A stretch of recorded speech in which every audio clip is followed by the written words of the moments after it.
Bismillahirrahmanirrahim. Now, figure 1 shows a car traveling at 30 meters per second on a level road. At this speed, the car has to overcome a total force of 600 Newton opposing the car. This is the driving force towards right, and towards left, there is opposing force of 600 Newton.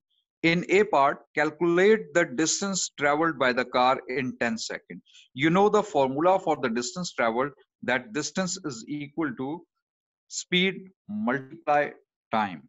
Now here the speed is given, which is 30 meter per second, and in 10 seconds how much distance he is covering, which is 30 multiplied by 10 gives you 300 meters. Because speed is given in meter per second, so the distance will come in meters. It is very important to write down your answer in the given space. Okay, so if this question is carrying 2 marks, you must also show us little working the formula, etc. Now this second part, state the value of the driving force produced by the engine for a steady speed of 30 meter per second.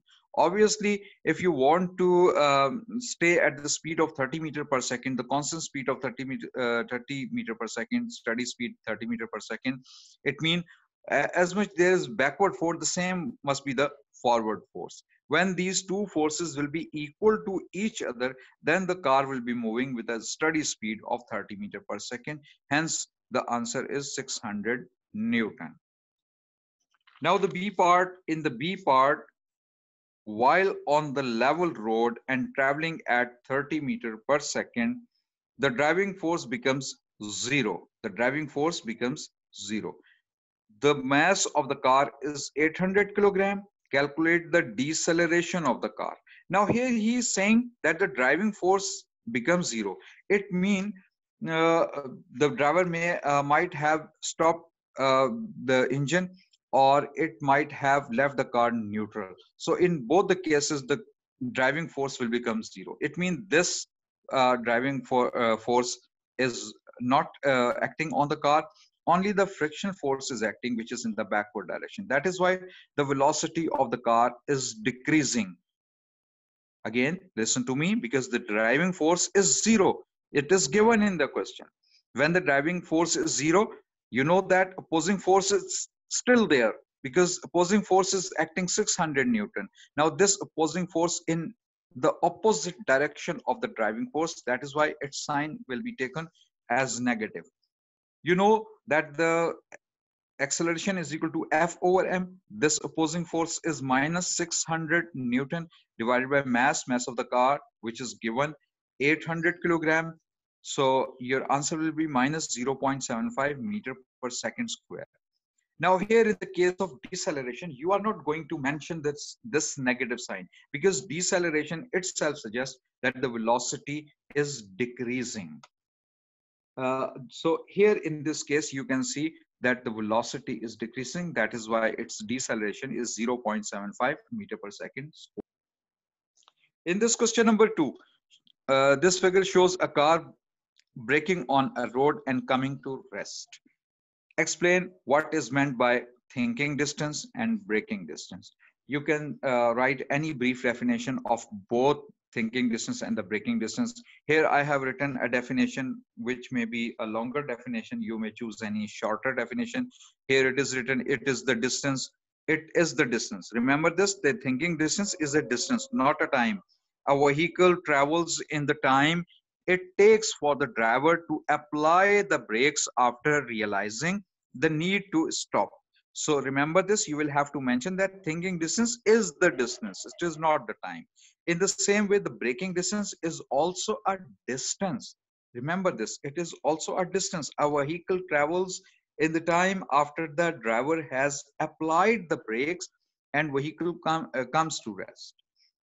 Okay, now here in the B part, it was asked, an engineer conducts a test on the car and finds that the braking distance is greater when the car is fully loaded than when it is unloaded. When fully loaded and unloaded. Now he is asking, apart from the road condition, state what must be kept the same in the test. Now you are not going to discuss condition, because he has asked you that apart from the road condition. So other condition may be the speed of the car, maybe the force on the pedal you apply to apply the brakes. Now the tires condition, brake conditions, or the car condition, etc., etc. They may also be kept constant.